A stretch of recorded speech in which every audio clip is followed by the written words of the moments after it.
যোৱা ইংৰাজী ৩ মে তাৰিখে ডিব্ৰুগড়ৰ জিমখানা ক্লাবত ডিব্ৰুগড় লেডিজ ক্লাবৰ উদ্যোগত এক বিশেষ বঁটা প্ৰদান অনুষ্ঠান অনুষ্ঠিত হৈ যায়। বঁটা প্ৰদান অনুষ্ঠানটিত বিশিষ্ট সাহিত্যিক অনুৰাধা শৰ্মা পূজাৰীৰ লগতে সুমন পোদ্দাৰ, কল্পনা খাউণ্ড, লেডিজ ক্লাবৰ সভানেত্ৰী সৰিতা চাহেৱালা আৰু সম্পাদিকা পুনিতা চাহেৱালাই বন্তি প্ৰজ্বলন কৰি অনুষ্ঠানটিৰ শুভাৰম্ভণি কৰে।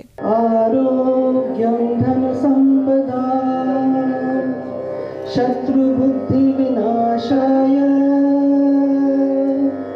दीप ज्योति नमोस्तुते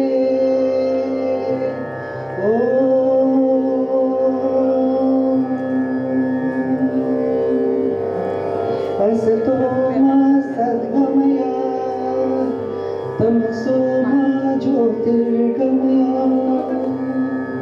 मृत्योर्मा अमृतम्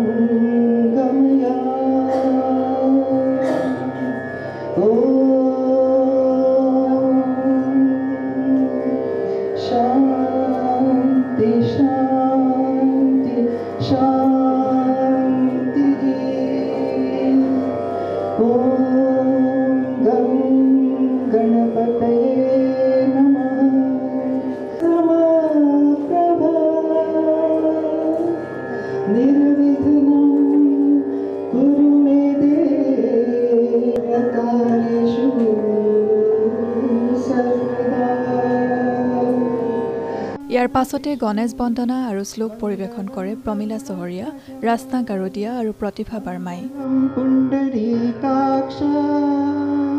गुणशरीराय गुणमण्डिताय गुणेशानाय धीमहि गुणातीताय गुणाधीशाय गुणप्रविष्टाय धीमहि एकदन्ताय वक्रतुण्डाय गौरीतनयाय धीमहि गजेशानाय भालचन्द्राय श्रीगणेशाय धीमहि।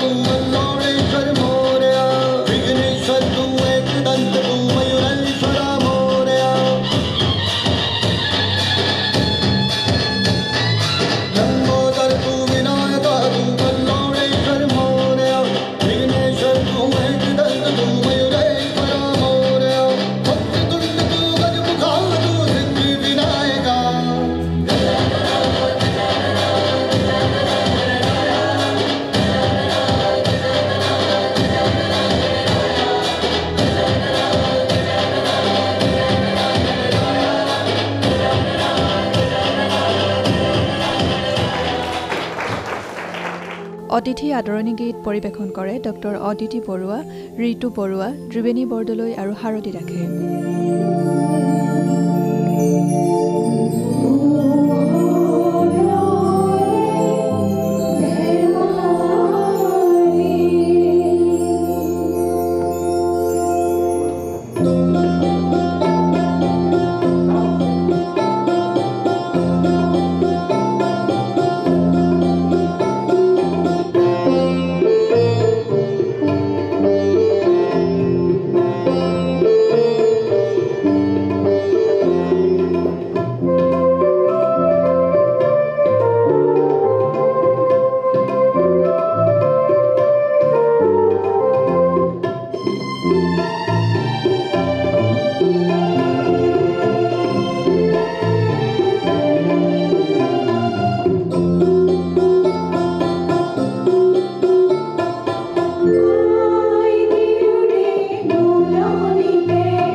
মূল অনুষ্ঠানৰ পূৰ্বে বিহু নাচ প্ৰদৰ্শন কৰে শাৰদী গগৈয়ে।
Chief guest Srimati Anuradha Sharma Pujari.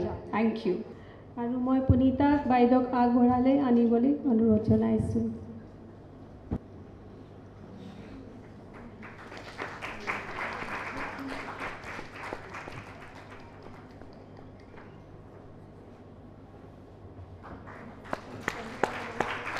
In 2021, Miss Pujari was honored with the Sahitya Academy Award for her novel Yat Ekun Arani Asal, a testament to her literary excellence. With a career spanning over 28 years, she has authored 12 novels, 8 short stories collection, and 9 volumes of autobiographical essays. Her work has been translated into multiple languages, including English, Hindi, Bodo, Nepali, and Bengali, reflecting her wide-reaching impact. Miss Pujari literary prowess has been recognized internationally. Notably, she participated in the Jaipur Literature Festival London 2024 at the British Library, making a significant milestone as the first Assamese writer to be featured at this esteemed event. Her novel Hirde Ek Bigyapan has been translated into English and published by Penguin Random House, India, under the title My Poems Are Not For Your Ad Campaign, bringing her narratives to global audience.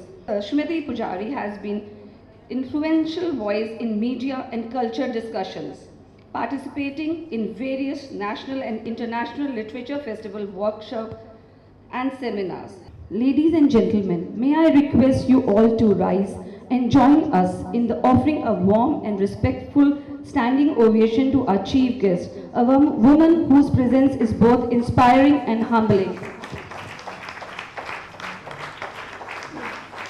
উক্ত অনুষ্ঠানতে প্ৰথিতযশা সাহিত্যিক হাদিন আৰু হাথৰিৰ সম্পাদিকা অনুৰাধা শৰ্মা পূজাৰীক জয়মতী বঁটা প্ৰদান কৰা হয়। এই বঁটাত ফুলাম গামোচা, চেলেং, শৰাই, ফুলৰ তোৰা আৰু নগদ 11,000 টকাৰ চেক আগবঢ়োৱা হয়। উল্লেখযোগ্য যে ডিব্ৰুগড় লেডিজ ক্লাবে 1987 চনৰ পৰা সমাজ জীৱনলৈ বিশেষ অৱদান আগবঢ়াই অহা মহিলাসকলক এই বিশেষ বঁটাৰে সন্মানিত কৰি আহিছে।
জয় জয়তে ডিব্ৰুগড় লেডিজ ক্লাবৰ তৰফৰ পৰা আপোনাক সহস্ৰ প্ৰণিপাত। ডিব্ৰুগড় লেডিজ ক্লাবে আয়োজন কৰা জয়মতী বঁটা প্ৰদান অনুষ্ঠানত আপোনাৰ দৰে এগৰাকী গুণী জ্ঞানী স্বনামধন্য ঔপন্যাসিক জনপ্ৰিয় সম্পাদক তথা সাংবাদিকক সম্বৰ্ধনা জনাবলৈ পাই আমি পৰম কৃতজ্ঞবোধ কৰিছোঁ। লগতে অসমৰ এগৰাকী মহিয়সী নাৰী মহাসতী জয়মতী কুঁৱৰীৰ নামত প্ৰৱৰ্তিত জয়মতী বঁটা আপোনাক প্ৰদান কৰিবলৈ পাই আমি গৌৰৱ অনুভৱ কৰিছোঁ। 1964 চনত যোৰহাটত আপোনাৰ জন্ম। আপুনি দেৱীচৰণ বৰুৱা ছোৱালী মহাবিদ্যালয়ৰ পৰা স্নাতক ডিগ্ৰী, ডিব্ৰুগড় বিশ্ববিদ্যালয়ৰ পৰা সমাজশাস্ত্ৰ বিষয়ত স্নাতকোত্তৰ ডিগ্ৰী লাভ কৰাৰ পাছত কলকাতাৰ Birla Institute of Liberal Arts and Management ছায়েন্সত সাংবাদিকতাৰ পাঠ্যক্ৰম সমাপ্ত কৰে। অসমবাণী কাকতত সাপ্তাহিক স্তম্ভলেখা কলিকতাৰ চিঠিৰে আপুনি লেখক জীৱনৰ পাতনি মেলে। হৃদয় এক বিজ্ঞাপনৰ যোগেদি আপুনি ঔপন্যাসিক হিচাপে আত্মপ্ৰকাশ কৰে। পৰৱৰ্তী সময়ত আমাৰ অসম কাকতৰ জৰিয়তে আপুনি সাংবাদিক জীৱন আৰম্ভ কৰে। পিছলৈ আপুনি স্বাধীন প্ৰতিদিন কাকত গোষ্ঠীত যোগদান কৰি বৰ্তমান স্বাধীন কাকত আৰু সাতসৰী আলোচনীৰ সম্পাদক হিচাপে সেৱা আগবঢ়াই আহিছে। আপোনাৰ সাহিত্য কৰ্মৰ এক মহৎ স্বীকৃতি হৈছে ইয়াত এখন অৰণ্য আছিল উপন্যাসৰ বাবে অসমীয়া ভাষাত 2021 চনত সাহিত্য একাডেমী বঁটা লাভ কৰাটো। আপুনি ইতিমধ্যে 12খন উপন্যাস, 6খন চুটিগল্প সংকলন, 9খন আত্মজীৱনীমূলক ৰচনা, 3খন গ্ৰন্থ সম্পাদনা আৰু ভালেমান আলোচনী আৰু জাৰ্নেল সম্পাদনা কৰিছে। আপোনাৰ প্ৰথম অসমীয়া উপন্যাস হৃদয় এক বিজ্ঞাপনৰ ইংৰাজী অনুবাদ পেঙ্গুইন ৰেণ্ডম হাউচ ইণ্ডিয়াৰ দ্বাৰা প্ৰকাশিত হৈছে। আপোনাৰ উপন্যাস আৰু চুটিগল্পসমূহৰ ইংৰাজী, হিন্দী, বড়ো, নেপালী, বাংলা আৰু ভাৰতৰ আন বহু ভাষালৈ অনুদিত হৈ ভিন্নভাষী পাঠকৰ মাজত বিয়পি পৰিছে। বহু গৱেষকে আপোনাৰ সাহিত্যিক ৰচনা উপন্যাসৰ ওপৰত গৱেষণামূলক কাম কৰি সম্পূৰ্ণ কৰি সন্মানীয় PhD ডিগ্ৰীও আহৰণ কৰিছে। আমাৰ বাবে গৌৰৱৰ কথা যে আপুনি ৰাষ্ট্ৰীয় আন্তঃৰাষ্ট্ৰীয় পৰ্যায়ৰ বহু সাহিত্য উৎসৱ যেনে জয়পুৰ সাহিত্য মহোৎসৱ, শাৰ্ক সাহিত্য মহোৎসৱ, ব্ৰহ্মপুত্ৰ সাহিত্য উৎসৱ, ৰিভাৰ টক্স এইটো এটা ৰাষ্ট্ৰীয় উৎসৱ, গুৱাহাটী সাহিত্য মহোৎসৱ, উত্তৰ পূব সাহিত্য মহোৎসৱ, চিমলা, ভূপাল এণ্ড নতুন দিল্লীত সাহিত্য একাডেমীৰ আন্তঃৰাষ্ট্ৰীয় সাহিত্য মহোৎসৱ,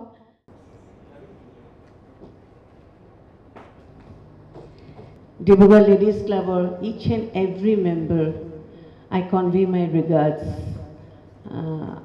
আৰু সকলোলৈকে মোৰ ইয়াত ধন্যবাদ জনাইছোঁ, প্ৰত্যেককে ধন্যবাদ জনাইছোঁ। এটা কাৰণে মোৰ খুব ভাল লাগিছে, in this room actually, it is a mini India. আমি সদায় এছিমিলেশ্যনৰ কথা কওঁ, আমি সদায় একেলগে থাকি একেলগে কাম কৰাৰ কথা কওঁ। ভাৰতবৰ্ষৰ নানা ঠাইত এতিয়া আমাৰ ল'ৰা ছোৱালীৰ পৰা আৰম্ভ কৰি বিয়া বাৰু হৈ বেলেগ বেলেগ ষ্টেটত বিয়া হৈছে, তাত পঢ়া শুনা কৰি আছে। ঠিক তেনেকৈ বিভিন্ন ঠাইৰ পৰা আহি ইয়াত ডিব্ৰুগড়ত কোনোবা হয়তো গুজৰাটী, কোনোবা মাৰাঠী, কোনোবা মাৰোৱাৰী, সকলো আহিছে ইয়াত। আহি আটাইতকৈ ডাঙৰ কথা হৈছে এটা পুৰণি প্ৰাচীন বহুত মানে এইটো 50 years হৈ গৈছে ন, এইটো it is 60 now, no, it is running I think 60 বা 60 বছৰীয়া এটা ক্লাব যিটো মহিলাসকলে পৰিচালনা কৰিছে। আৰু তাত এই গোটেইবিলাক যে ভাৰতৰ বিভিন্ন ষ্টেটৰ পৰা মানুহ আহিছে, সেইসকলে কিন্তু আজি বহু বছৰ ধৰি আমাৰ স্বনামধন্য আমাৰ অসমৰ এক গৰ্ব সতী জয়মতীৰ বঁটা প্ৰদান কৰিছে। এইটো খুব আচলতে এটা it's a really significant thing.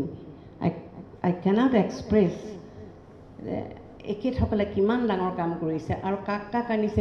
যোৱাবাৰ বিৰুবালা ৰাভাৰ কথা পাইছোঁ, মালয়া গোস্বামীৰ কথা পাইছোঁ।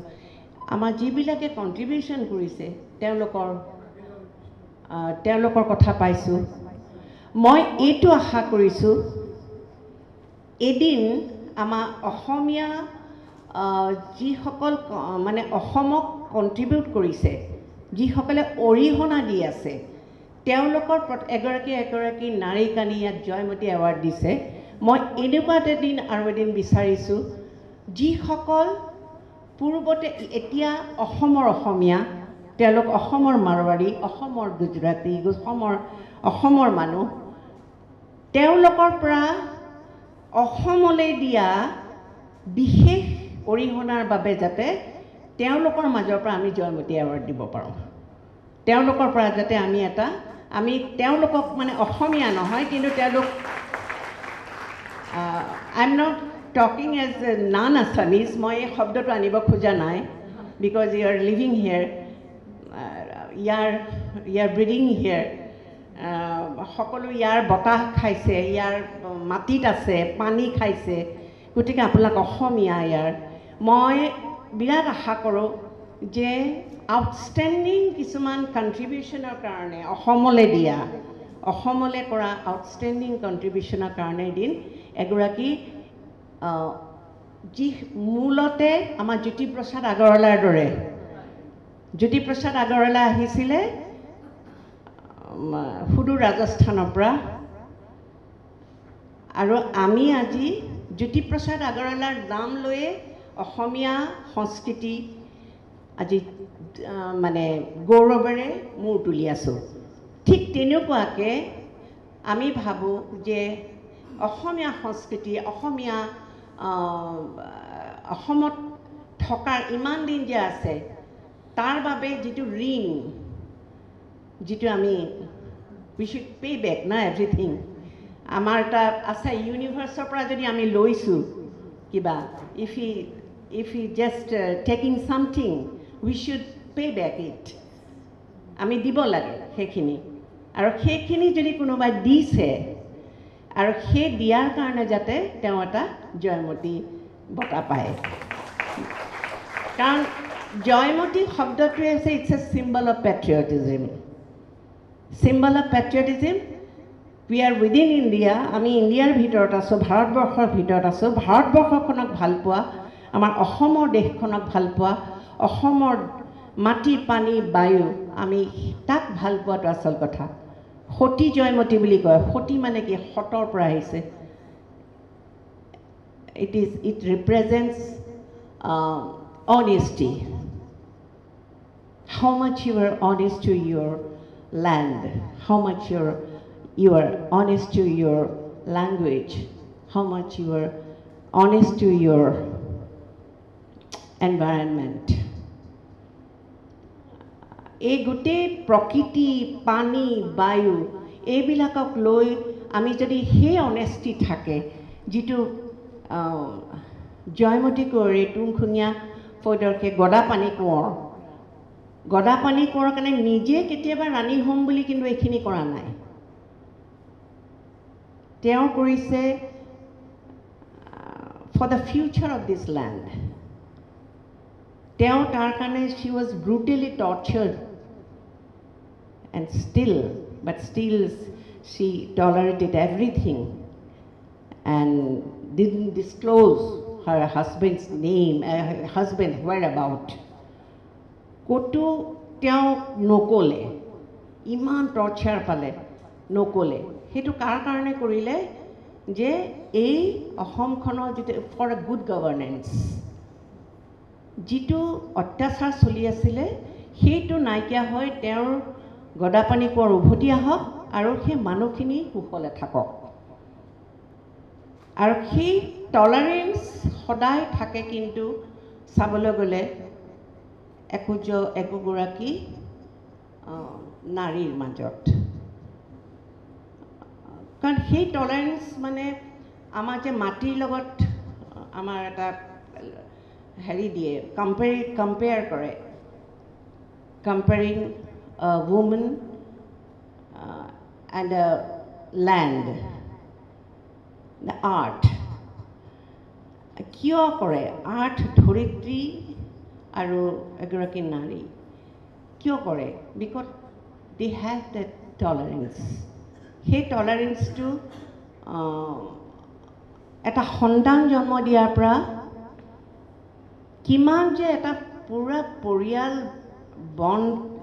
এটা বন্ধনত ৰাখে আৰু বন্ধনত ৰাখি এটা ফ্যামিলি নাৰ্চাৰ কৰে তেওঁলোকে they can go to any extent for their family and for their future এই যে ফিউচাৰটো সেই সময়ত ৰজাৰ বা নেতাৰ পত্নী হোৱাটো ডাঙৰ ধেমালি কথা নহয় it's not easy কাৰণ তেওঁৰ মনতো সমানে পেট্ৰিয়টিজম সেই দেশক ভাল পোৱা দেশক প্ৰেমিক এটা ভাৱ থাকিব লাগিব তেতিয়াহে তেওঁ পত্নী হ'ব পৰা যোগ্যতা থাকে এজন ৰজাৰ গতিকে জয়মতী কুঁৱৰী সেই গোটেইখিনি আছিলে এটা বাচ্চা দুটা লাই লেচাই সৰু সৰু বাচ্চা দুটা থৈ সন্তান দুটাক থৈ তেওঁক লৈ যোৱা হৈছে টৰ্চাৰ কৰা হৈছে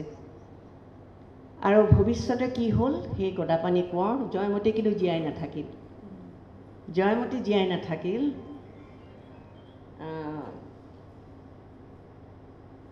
actually she bound to die আৰু কিন্তু কি হ'ল তেওঁৰ হাজবেণ্ড ঘূৰি আহি ৰজা হ'ল এই আৰু খুব ভালকৈ তেওঁ হেৰি কৰিলে কিন্তু এটা কথা দেই তাৰ মাজত এটা কথা আছে এই যে জয়মতীৰ কথাটো আমি কওঁ এই টলাৰেঞ্চ আৰু এই পেট্ৰিয়টিজম আৰু অনেষ্টি এইটোৱে কিন্তু এখন দেশৰ কৰ্মশক্তিও ইনস্পিৰেশ্যন অফ ৱৰ্ক এই গোটেই কথাটো কাৰ কাৰণে কৰিছোঁ আমি কাম আমি যদি ভালকৈ কাম কৰোঁ আমাৰ দেশৰ ইকনমিত ইয়াৰ হেৰি পৰিব ইয়াৰ চাপ পৰিব গতিকে for land for country for our own society আমি খুব কম সৰু কামেই কৰোঁ লাগিলে আমাৰ বেছি নালাগে য'ত গছ নাই তাত যদি 5জোপা গছো ৰুলোঁ if you planted some trees also somewhere and it will be a regular process we will continue it then it will be a very honest work to the society কাৰণ আমি অক্সিজেনটো কাক দি আছোঁ আমাৰ নেক্সট জেনেৰেশ্যনৰ কাৰণে দি আছোঁ আমি অক্সিজেন প্ৰভাইড কৰি আছোঁ গছ ৰুই আমি যদি আমাৰ ওচৰত থকা পানীখিনি যদি আমি পলিউট নোহোৱাকৈ আমি ওচৰত থকা যদি আমাৰ ওচৰতে নদী আছে পুখুৰী আছে সেইখিনিক যদি আমি বচাব পাৰোঁ সেইটো এটা খুব সৰু কাম কিন্তু আমি কি কৰিছোঁ আমি সেই পানীখিনি ভাল কৰি আমি এটা পৰিৱেশ আমি ভাল কৰিছোঁ এদিন আপোনালোকৰ মাজৰ পৰাই তেনেকুৱা সেই এই সন্মানটো লাভ কৰক মই সেইটো আশা কৰিছোঁ আৰু ধন্যবাদ বহুত ধন্যবাদ সকলোকে প্ৰণাম মই মোৰ 30 বছৰমান হৈ গ'ল মই গান গোৱা নাই গান মই ডিব্ৰুগড় ইউনিভাৰ্চিটিতে লাষ্ট কৰাৰ পিছত কৰা নাই আৰু কোনোবা গান গাবলৈ কয় কিন্তু মই গান ভালহে পাওঁ এতিয়া মই 30 বছৰ নাগালে যিটো হয় long 30 years I have not been seen so এইটো এটা মোৰ কাৰণে ডাঙৰ কথা হেৰি ৰেঘা দিব লাগে যদি ৰেঘা কি অৰুণৰ নাভাঙিবা নিশাহি মাধুৰীমা সপনৰ মাধুৰীমা সপনৰ ৰেঘা দিব লাগে যদি সপোনতে তুমি আহি বহাহি কাষতে মোৰ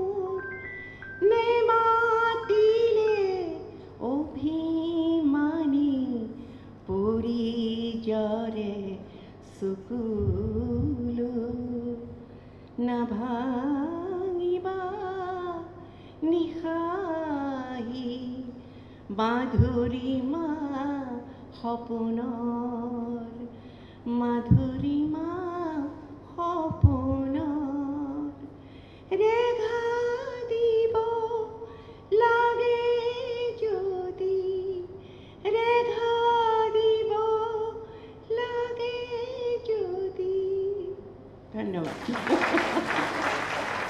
বঁটা প্ৰদান অনুষ্ঠানৰ পাছতে প্ৰথিতযশা সাহিত্যিক অনুৰাধা শৰ্মা পূজাৰীয়ে লেডিজ ক্লাবৰ সদস্যসকলৰ সৈতে অন্তৰংগ আলাপত মিলিত হয় Aranti to conduct a warm and interaction conversation with a chief guest.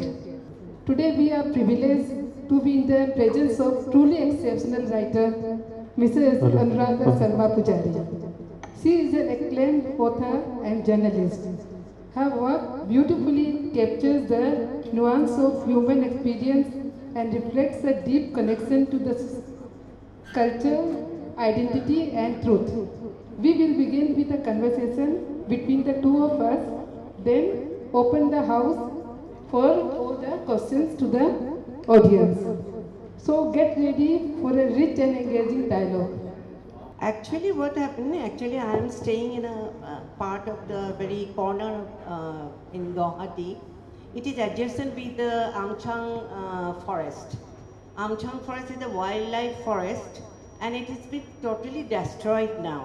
And it is a human habitat now, and it is completely destroyed. I have been watching since 2000 to 2015, I think. Totally the whole forest has been gone. And I have heard initially when I was there, when I built my house, I have heard the many animal sound. So many types of birds. And you know the sound I sometimes recognize the voice of some different type of animals like hologibbon, and it is different sound. Even the spectacle monkeys I have seen even, and many birds and some very rare animals I have seen, but within 15 years, within 12 to 15 years, the whole wildlife sanctuary, the tail of Amchang, it is called the tail of Amchang, it has been demolished, everything, and it is vanished. So that was my pain actually. And out of that pain actually, I have written this novel. Yeah. Thank you so much. I have given some suggestions also there. মই এটা কথা জানিব খুজিছোঁ, আপুনি যি সময়ত সাংবাদিকতাৰ পৃথিৱীত ভৰি দিছিলে আৰু তাকো পশ্চিমবংগৰ পৰা আহি আপুনি মহিলা হিচাপে, কাৰণ আমি মহিলা হিচাপে সেইটো এটা বেলেগ দৃষ্টিভংগী ল'ব লাগিব, জানো সকলো মানে সমানেই, কিন্তু বিভিন্ন জীৱিকাত কেতিয়াবা হয়তো অলপ বেলেগ চকুৰেও মানুহ চাব পাৰে। আপোনাক সেই আৰম্ভণিতে মানুহে চিনচিয়াৰলি লৈছিলেনে যে আপুনি ইউ মিন বিজনেছ, সেই বস্তুটো তেওঁলোকে উপলব্ধি কৰিছিলে নে ভাবিছিলে আহিছে সময়ত যাবগৈ, সাংবাদিকতাত যথেষ্ট কষ্ট আছে আৰু আপুনি সেইখিনি যিখিনি চেলেঞ্জ আছিলে সেইখিনি মাজত আপুনি আগবাঢ়িব, সেই সময়ত মানুহৰ ভাৱ হৈছিলে বা নাই, আৰু আপোনাৰ যি উপলব্ধি প্ৰথম সাংবাদিকতাৰ পৃথিৱীত ভৰি দিওঁতে তাৰ বিষয়ে জানিব বিচাৰিছোঁ। কলকাতাত মোৰ জাৰ্ণালিজিমৰ কেৰিয়াৰ আৰম্ভ কৰিছিলোঁ, তেতিয়া মই ষ্ট্ৰিংগাৰ আছিলোঁ আৰু Birla institute of liberal Arts and management ছায়েন্সৰ পৰা পাছ কৰিছিলোঁ। পাছ আউট কৰি আমি কিছুমান জমা দিব লাগিছিলে, আমি we had to perform our calibre there. সেইকাৰণে মই কি কৰিছিলোঁ, কিছুমান সৰু নিউজ কৰিছিলোঁ, কিন্তু আমি পইচাটো বাদে আমাৰ নামটোতো নিদিয়েই, পইচা কেতিয়াবা ইঞ্চি ৱাইজ দিয়ে আৰু এনেকুৱা আৰু। আমি খুব ষ্ট্ৰাগল কৰিছিলোঁ মই কলকাতাত তেতিয়া। আৰু অসমৰ পেপাৰত মই অসমৰ নিউজত প্ৰথম আজিৰ বাতৰিত তাত মই এটা স্তম্ভ লেখা লিখিছিলোঁ আৰু নিউজ কৰিছিলোঁ। মোক এটা ধীৰেন চক্ৰৱৰ্তী আছিলে তেতিয়া তাৰ এডিটাৰ, তেওঁ মোক এখন কাৰ্ড দিছিলে মফচলীয় ফ্ৰিলেন্সিং হেৰি কাৰ্ড মফচলীয়, সেইখন কাৰ্ড লৈ পেলাই মই আজিৰ বাতৰি কৰস্পণ্ডেণ্ট কৰি দিছিলে। আজিৰ বাতৰি কৰস্পণ্ডেণ্ট হৈ পেলাই মই কেইবাটাও নিউজ কৰিছিলোঁ, কিন্তু সেইকেইটা নিউজে বহুত মানে সাংঘাতিক ইম্পেক্ট পেলাইছিলে। তাৰপিছত মই অসমলৈ আহি যেতিয়া আৰম্ভ কৰিলোঁ, মোৰ সময়ত খুব কম মহিলা, মানে আজিকালি যেনেকৈ আমি চেনেলে চবতে দেখোঁ, তেতিয়া নাই, তেতিয়া মানে খুব কম। আৰু ফ্ৰণ্ট পেজ কৰিবলৈ আমাক নিদিয়ে, আমি বহুত ষ্ট্ৰাগল আছিলে। And moreover, what happened, we didn't have any mobile phone and anything. That time was different. Without mobile, without television, we had to do everything. মানে একোৱেই নাই আমাক, কিন্তু তাৰে দৌৰি গৈ জেৰক্স কপি কৰা, কিবা কৰা, নিউজ এটা কৰিলোঁ, তাৰপিছত আমাৰ যে কি শাস্তি, আমাৰতো মোবাইল ফোন নাই, ফটককৈ আমি এইটো কৰিলোঁ, এইটো আকৌ একেবাৰে মানুহজনক কৈ মেলি যেনে তেনে জেৰক্স কপি এটা উলিয়াওঁ, মানে হেৰি কিমান যে শাস্তি আছিলে সেইবিলাক। আৰু তেনেকৈ তাৰপিছত যেতিয়া কম্পিউটাৰ আহিলে, কম্পিউটাৰ অহাৰ পিছত লেআউট আমি চববিলাক আমি প্ৰথম হাতেৰে কেঁচিৰে কাটি কৰোঁ, কেঁচিৰে কাটি চেপেনাৰে এটা ৱৰ্ড, ক'ৰবাত যদি এটা হেৰালে বা এটা হেৰালে আমাৰ হাহাকাৰ, কোনোবাই আনি স্ক্ৰুই গিয়াৰ লৈ সেইটো আকৌ আমি আঠা লগাব লাগে, এনেকুৱা পৰ্যায় আছিল। At that time actually I was very lonely. আৰু যেতিয়া মই এডিটাৰ হ'লোঁ 2000ত আনিছিলে, মই I have to thank প্ৰতিদিন গোষ্ঠী, প্ৰতিদিন হাউচ, কাৰণ তেওঁলোকে এখন পলিটিকেল পেপাৰত এগৰাকী য়াং এজৰ এগৰাকী মানে ছোৱালীয়ে বুলিব পাৰি, তেতিয়া মোৰ 40 হোৱা নাই, I was not 40 at that time. সেই সময়ত মোক মানে তেওঁলোকে এডিটাৰ কৰি দিছিলে, আৰু তাকো স্বাধীনৰ দৰে পেপাৰত। আৰু সেই সময়টো আছিলে একদম আমাৰ এটা পলিটিকেলি ভেৰি আনষ্টেবল টাইম, 2000। তাৰ এই যে আলফা চালফা এইবিলাকতো আছিলেই, তাৰোপৰি বহুত ঘটনা তেতিয়া। আৰু সেই টাইমত তাৰমানে মোক সেইটো দায়িত্ব দিছিলে, তো মই খুব তেতিয়া মানে সাহসেৰে কামখিনি কৰিবলৈ গৈছিলোঁ, কিন্তু মোৰ সেই হাউচটোৱে এটা এনকাৰেজ কৰিছিলে মোক মানে কামখিনি কৰিবৰ কাৰণে। গতিকে সেইটো তেওঁলোকে এটা ডাঙৰ উদাহৰণ দেখুৱাই থৈ গ'ল। আপুনি ভৱিষ্যতত আৰু কিবা কৰা আপোনাৰ দেশৰ প্ৰতি বা দেশলৈ বা আপোনাৰ কিবা এটা প্লেন আছে নেকি, বা কিবা ড্ৰিম আছে নেকি? Something more to fulfill in your bucket list? মই কেতিয়াও ৰাইটাৰ হ'ম বুলি ভবা নাছিলোঁ, আৰু মই মানে খালি এটা বস্তু জানিছিলোঁ, মই পেইণ্টিং কৰিছিলোঁ এটা সময়ত, অলপ গানত কৰিছিলোঁ, পেইণ্টিং কৰিছিলোঁ, আৰু মোৰ ভিতৰত বহুত কথা জমা হৈ থাকে। সেইবিলাক যেতিয়া প্ৰথম সাংবাদিকতাৰ মাজেৰে যেতিয়া মই ৰিপৰ্টাৰ্ছবিলাক আৰু যেতিয়া কলম লিখিব ল'লোঁ, হোমেন বৰগোহাঞি ছাৰে মোক খুব এনকাৰেজ কৰিলে। মই দেখাই নাই যিজন এডিটৰক, তেওঁ কলকাতালৈ মোলৈ চিঠি লিখি ক'লে যে অসমবাণীত এটা কলম আৰম্ভ কৰিব লাগে, আৰু মই কলকাতা চিঠি তেনেকৈ আৰম্ভ কৰিছোঁ। তাৰপিছত মানুহে যেতিয়া দেখিলে যে চব মানুহে ইমান ভাল পাব ল'লে, তেতিয়া মই ভাবিলোঁ যে চবেই ক'লে যে মোৰ এটা ক'ৰবাত ৰাইটিং কোৱালিটি এটা আছে, কিন্তু মই কেতিয়াও ভবা নাছিলোঁ।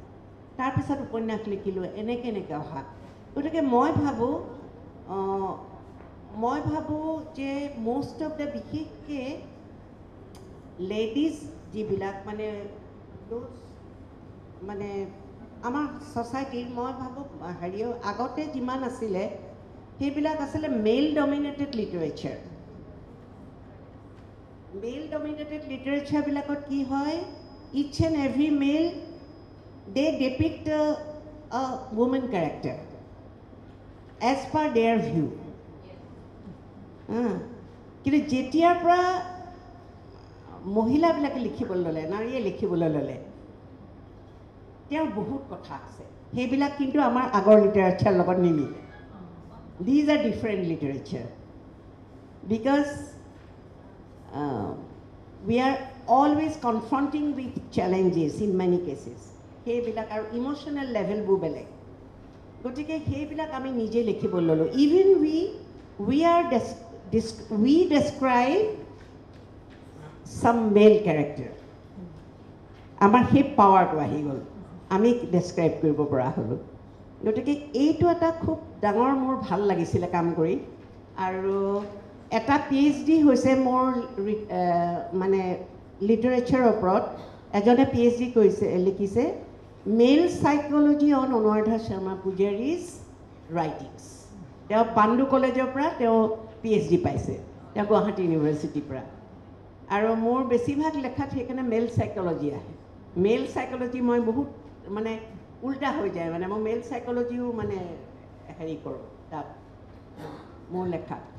আপোনাৰ জীৱনত কিমান ইনফ্লুৱেঞ্চ কৰিলে মানে বিকজ ইউ কাম ফ্ৰম আ cultural almost cultural place of. মই যোৰহাটত মোক সাংঘাতিক ইম্পেক্ট, কাৰণ মই অসম আন্দোলন কৰি অহা, আৰু গতিকে সেই আন্দোলনৰ পিৰিয়ডটো, তাৰপিছতে মোৰ শিক্ষাগত যিখিনি কথা সাংস্কৃতিকভাৱে, গতিকে যোৰহাটৰ ইম্পেক্টটো মই লৈয়ে ফুৰিছোঁ। যোৰহাটে সাংঘাতিক ধৰণৰ এতিয়াও আছে, এতিয়াও আছে। We hope to see. Thank you all. Let's give her one more round of applause.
আজি জয়মতী বঁটা প্ৰদান কৰিছে ডিব্ৰুগড় লেডিজ ক্লাবে। এই বঁটা প্ৰদান কৰিছে অসমৰ এগৰাকী প্ৰযোজকা সাহিত্যিক, বিশিষ্ট সাংবাদিক, শ্ৰদ্ধাৰ অনুৰাধা শৰ্মা বাইদেউ শৰ্মা পূজাৰী বাইদেউ পোনপ্ৰথমেই অভিনন্দন জনাইছোঁ। এই বঁটা দিছে ডিব্ৰুগড়ৰ এক অগ্ৰণী মহিলা অনুষ্ঠান ডিব্ৰুগড় লেডিজ ক্লাবে, যিটো অনুষ্ঠানে 50 বছৰ অধিক কাল পাৰ কৰিছে। আমি সচৰাচৰ কৈ থাকোঁ মহিলা সবলীকৰণৰ কথা, গতিকে এই দিশত ডিব্ৰুগড় লেডিজ ক্লাবে অসমৰ এগৰাকী অগ্ৰণী মহিলা, আমাৰ বাটকটীয়া যিগৰাকী মহিলাই নিজৰ দেশপ্ৰেম স্বদেশপ্ৰেম ইমান সুন্দৰকৈ তেতিয়াৰ দিনত তেতিয়াই উদ্ভাসিত কৰি গৈছে। এই বঁটা আপোনাৰ প্ৰদান কৰিছে, মনটো এই মুহূৰ্তত আপোনাৰ কেনেকুৱা লাগিছে? অতি ভাল লাগিছে, কিন্তু মই কৈছোঁ যে মই জয়মতী নামটোৰ সৈতে থকা বঁটাটো মোৰ কাৰণে বৰ গধুৰ হৈছে, দাঙিব পৰা নাই। প্ৰথম কথা হৈছে কি, এইটো এটা এগৰাকী মহিয়সী নাৰী আৰু যাৰ দেশপ্ৰেমেই হৈছে চিনাকি। মই ভাবোঁ যে যেনেকৈ লাচিতক আমাক গোটেই সমগ্ৰ ভাৰতক চিনাকি কৰি দিয়া হৈছে, যদি চৰকাৰেও বা চৰকাৰে এইটো পদক্ষেপ লয় যে জয়মতী কুঁৱৰীক সমগ্ৰ যাতে ভাৰতবৰ্ষই চিনি পায়, সেই এটা পদক্ষেপ ল'ব লাগে। চিনাকি দিছে জয়মতী কুঁৱৰী কৰিব লাগে, কাৰণ সাধাৰণতে এই জয়মতী কুঁৱৰীৰ কথাখিনি অকল অসমতহে জানে, গতিকে সেইকাৰণে মই ভাবোঁ যে ভাৰতক চিনাকি কৰি দিয়া উচিত। আৰু আজি সেইকাৰণে মই অতি আনন্দিত হৈছোঁ। তেওঁলোকে যোৱা আজি বহু বছৰ ধৰি 2 বছৰ মূৰে মূৰে যিসকল মহিলাক আনি তেওঁলোকে এই বঁটাটি দিছে, সেইবোৰ উল্লেখনীয় কথা আৰু এটা কাৰণে, কাৰণ এই ক্লাবটো কেৱল অসমীয়াই নাই, ইয়াত ভাৰতবৰ্ষৰ সকলো ৰাজ্যৰ ইয়াত মহিলাসকল আছে। আপুনি এটা কৈ কৈছে অলপ আগতে মিনি ইণ্ডিয়া, মিনি ইণ্ডিয়া এইটো এটা মিনি ইণ্ডিয়া হৈ আছে গতিকে তেওঁলোকৰ ইচ্ছাত এইখিনি কাম হৈছে ই বৰ উল্লেখনীয় কথা আমি এটা শব্দ ইংৰাজীত কওঁ জুডিচিয়াছ মিক্সচাৰ এইটো জুডিচিয়াছ মিক্সচাৰ হৈ আছে judicious mixture and it should be carry on সদায় এইটো হ'ব লাগে needs to be carry on it needs to be carry on আৰু প্ৰত্যেকেই এনেকুৱা এটা এছিমিলেশ্যনৰ মাজেদিহে আচলতে এটা জাতিয়ে মানে প্ৰাণ পায় এটা জাতি সবল হয় আমি অমুক অমুক তমুক এনেকৈ ভাগ কৰাতকৈ আমি মানে এই সবলীকৰণৰ কাৰণে এই ভাল পোৱাটো লাগিব আৰু তেতিয়া তেওঁলোকে এইখনক নিজৰ কৰি লোৱাৰ লগে লগে আমাৰ গোটেই ৰাজ্যখনৰ কাৰণে এইটো এটা শুভ শক্তি আপুনি আৰু এটা বৰ ডাঙৰ কথা ক'লে যে ভাৰতবৰ্ষৰ যিসকল অন্য ঠাইত ইয়াৰ মানুহবোৰ কাম কৰি আছে তেখেতসকলক মাতি আনি বঁটা দিব লাগে এইটো এটা বৰ ডাঙৰ কথা কিন্তু আপুনি কৈছে হয় এইটো খুব ভাল চিন্তা কৰিছে হয় তেতিয়া আমাৰ মাজত যিটো আমাৰ এছিমিলেশ্যনৰ কথা আমি কৈছোঁ তেতিয়া প্ৰকৃতাৰ্থত হৈ উঠিব আৰু এটা কথা আপুনি অথনি কৈছিলে যে জ্যোতিপ্ৰসাদ আগৰৱালাৰ কথা কৈছিল যি জ্যোতিপ্ৰসাদ আগৰৱালাই অসমীয়া যিটো কৃষ্টি সংস্কৃতিৰ ভেটি কৰিছিলে আৰু তেনেকুৱা আমি আজি ডিব্ৰুগড়ত য'ত আছোঁ আমাৰ কানৈৰ কথা কওঁ কানৈ দি থৈ গৈছে শিক্ষাৰ যিটো প্ৰসাৰ কৰিলে আৰু এইসকল ডিব্ৰুগড় বিশ্ববিদ্যালয় মূলতঃ তেওঁৰ কাৰণে হ'ল ভূপেন হাজৰিকাইতো সেইকাৰণে কৈছিলে মিলাব লাগে মিলিব লাগে জিন যাবলৈ হ'লে মিলাব লাগে মিলিব লাগে জিন যাবলৈ হ'লে আৰু সেই জিন যাবৰ কাৰণে তাৰমানে আজি বেলেগ প্ৰকাৰৰ পৰা আহি আমাৰ ইয়াত যিবিলাক শিক্ষা সংস্কৃতি সকলো ফালে তেওঁলোকে অৱদান দিছে তেওঁলোকৰ প্ৰতি আমি কৃতজ্ঞ হোৱা উচিত আৰু তেওঁলোকক আমি সদায় সেইটো আমি তেওঁলোকক কোৱা উচিত যে আমি তোমালোক আমাৰ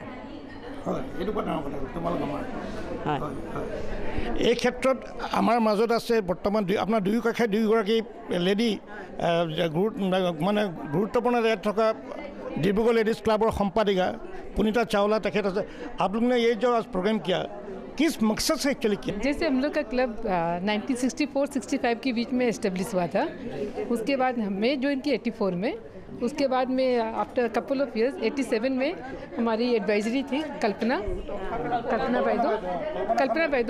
तो कल्पना बैदो के साथ बात हो रही थी तो उन्होंने कहा कि हमारी क्लब बहुत पुरानी है तो हम लोग को कुछ ऐसा करना चाहिए, क्लब को और आगे बढ़ना चाहिए। तो मैंने कहा बताओ गाइड करो क्या करना चाहिए। तो उन्हीं ने बताया कि हम लोग को एक अवार्ड देना चाहिए और पहले खाली अपर असम के लिए था ये, डिब्रूगढ़ जोरहाट यहाँ तक ही, तो हम लोग यहीं सराउंडिंग एरिया से अवार्ड दे रहे थे। तो नाम के लिए जब बात आई तो कल्पना ने नाम दिया ज्योमिति अवार्ड नाम। तो जब उन्होंने कहा तो उसके पहले हम लोग को इतना आइडिया नहीं था, तो हम लोग भी फिर वापस सब पढ़े ज्योमिति के बारे में, सती ज्योमिति के बारे में, तो मालूम चला। तो देन एवरीवन एग्रीड, कमेटी में जितने मेंबर थे सब एग्री किए और ये नाम ज्योमिति अवार्ड हम लोगों ने स्टार्ट किया 87 में।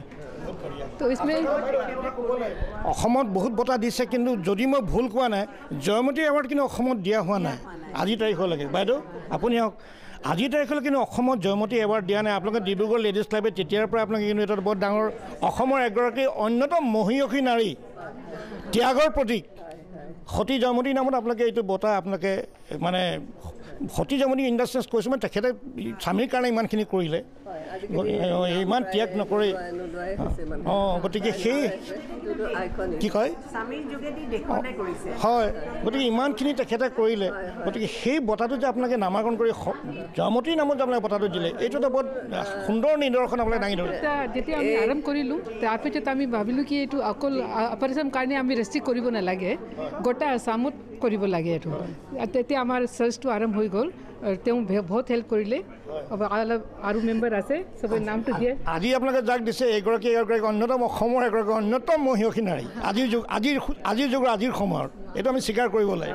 মোৰ মাতৃ আছিলে নিৰুপমা ফুকন, তেখেতৰ সাহিত্য একাডেমি এৱাৰ্ড আছিলে ভাঙনি কৰি, আৰু তেখেতো এই অনুষ্ঠানৰ সদস্য আছিলে, লগতে সভানেত্ৰীও আছিলে আৰু সম্ভৱ ময়ো আছিলোঁ সেই সময়ত সদস্য। কিন্তু মোৰ মায়ে যথেষ্ট এই কথাত তেওঁৰ মানে এটা অৰিহণা আছে, কাৰণ সেই সময়তে তেওঁ দায়িত্বভাৰ লৈছিলে আৰু জয়মতী নামত কাৰণ সদায় কাৰণে জয়মতী নামটো থাকি যাব। আৰু সাধাৰণতে দেখা যায় যে আমি আজিৰ দিনত মানে জয়মতীক এটা অসমীয়া নাৰী বা ভাৰতীয় নাৰী বা নাৰী গোটেই পৃথিৱীৰ নাৰীৰ কাৰণে এটা আদৰ্শ হ'ব পাৰে কিন্তু আপুনি যিদৰে কৈছে যে সাধাৰণতে নাম লোৱা নহয় আৰু আমি মানে পুৰুষ হয় হয় আমিও শুনা নাই আৰু ইতিমধ্যে ধৰক আগতে যোনে এই বঁটা প্ৰদান কৰা হৈছে দুই এবাৰ সেইটো কথাও কৈছে যে আৰু শ্ৰীযুতা শৰ্মা পূজাৰীয়ে কোৱাৰ দৰে যে ধন্য কাৰণ যদি বীৰংগনা নাৰীৰ কথা ক'বলৈ যোৱা হয় তেতিয়াহ'লে জয়মতীতকৈ আৰু কোনো শ্ৰেষ্ঠ হ'ব নোৱাৰে যিমানে বলিদান দিছিলে হয় সেইকাৰণে আমাৰ হয় হয় হয় আৰু তেখেতে কোৱাৰ দৰে যেতিয়া এইটো বঁটাৰ দ্বাৰা কোনোবাই সন্মান জনোৱা হয় তেখেতক পুৰস্কাৰ বুলি ক'ব নোৱাৰি সন্মান জনাইছোঁ বা আমি শুভেচ্ছা আমাৰ প্ৰদান কৰিছোঁ যেতিয়া এই বঁটাটো দিয়া হয় আমি কামনা কৰিছোঁ যে তেখেতৰ যিটো সৃষ্টিমূলক যিটো যাত্ৰা তেখেতে কৰি আছে আৰু যাতে সফল হওক আৰু আমাৰ ৰাজ্য আমাৰ দেশৰ কাৰণে আৰু সুনাম কঢ়িয়াই আনক আৰু সকলোৰে কাৰণে আমাৰ সকলোৰ কাৰণে বিশেষকৈ নতুন প্ৰজন্মৰ কাৰণে যিসকল যুৱতী আছে তেওঁৰ কাৰণে এটা উৎসাহৰ প্ৰতীক হওক আমিও তাকে কামনা কৰিছোঁ বাইদেউ আপুনি ইতিমধ্যে ৰাষ্ট্ৰীয় পৰ্যায়ত আপুনি সুনাম আৰু সুখ্যাতি অৰ্জন কৰিছে এই যাত্ৰা আপোনাৰ অবিৰত থাকক তাকে আমি কামনা কৰিছোঁ বাইদেউ ধন্যবাদ বাইদেউ